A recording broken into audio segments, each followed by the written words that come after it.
Yun na nga, at ang aga-aga po natin ngayon, mukha lang po, mukha lang, hindi pa naliligo pero naligo na po yan. Ayan, so maaga tayo ngayon kasi meron tayong visitor. Actually they are from Northern Samar at kahapon pa sila naandito sa Sorsogon.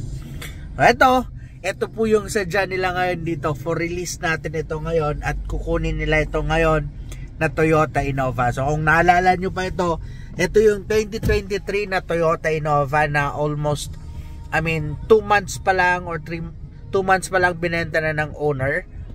Marami nag-comment doon. Bakit kaya binenta ng owner 2 months pa lang? Syempre may mga sariling rason tayo at isang reason ang owner naman, ang reason naman niya nagpalit siya ng unit. Parang Toyota ZNext yata yung pinalit niya. ZNext ba yung bagong Toyota Innova?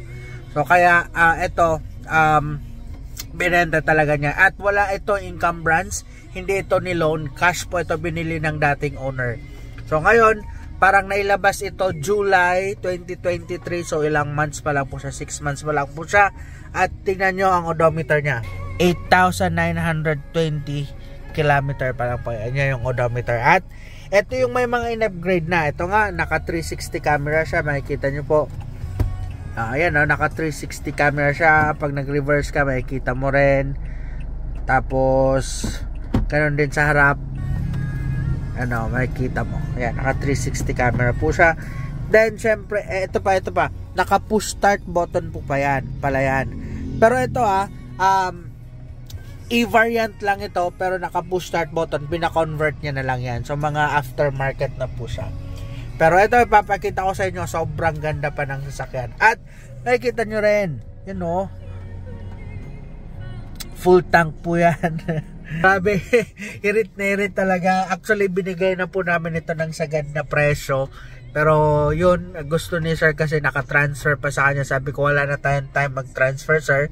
Sabi ko nga sana kung na-inform kami ahead of time, nag-confirm siya, kahit pina-reserve niya lang, at least 1 week before sila pumunta dito, at least na ipa-transfer pa natin. Kasi yun nga, biglaan, nagulat nga lang ako, at biglang andito na sila, nag-inform lang sila, sir, reserve na yan, pupunta kami tomorrow. So yun, wala na tayo time mag-transfer. Kaya sabi ko, sige, ibawas na lang natin yung transfer. Actually sa presyo na binigay namin, wala na po talaga doon ang transfer kasi sagad na po yun Pero humirit si sir, baka pwedeng bawasan pa. So alam mo naman tayo, hanggat kaya bibigay natin. Maliban dyan sa transfer of ownership, sir, full tank mo naman kaya yan, bigyan natin, full tank na po yan. Anyway, may mga nagtatanong din saan daw nagpa-install nito, na engine start and stop button, nagpa-convert. So marami din po kayo yan masi-search online, mga aftermarket, even this one na 360 camera. So ito aftermarket, kaya meron ka dyan makikita, mga nag-install talaga yan. Pasilip ko lang sa inyo ang exterior nitong sasakyan, kung gaano siya kaganda.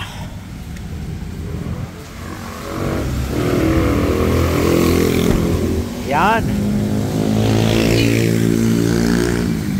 Para lang talaga nag-release ng bagong sasakyan, na brand new na sasakyan. Super linis, super kinis. By the way, ito kahit bagong-bago pa siya, sinabay pa rin namin sa package na ipa-detail talaga siya, ipa-buff talaga siya kasi may mga nakita na ako mga watermarks. So syempre naipon din, normal po yon na mga watermarks. Kaya ngayon umulan na naman, ayan, ipon na naman. Ito kapag natuyo to, syempre kapag umulan tapos biglang uminit, matutuyo, magkakaroon siya ng watermarks. So pinabuff natin ito para mas maganda. Yan, bagong-bago pa po yan pinabuff na po natin. Nagpa-acid rain removal na po tayo para mas malinis po siya. Ayan, diba? Alisin na natin to, nakakapangit. Ayan, makikita nyo rin sa seat cover nya, hindi pa siya hindi pa siya gusot-gusot kasi yun nga bihira naman gamitin. Ang linis pa, oh. Ngayon, i-release na natin to ngayon.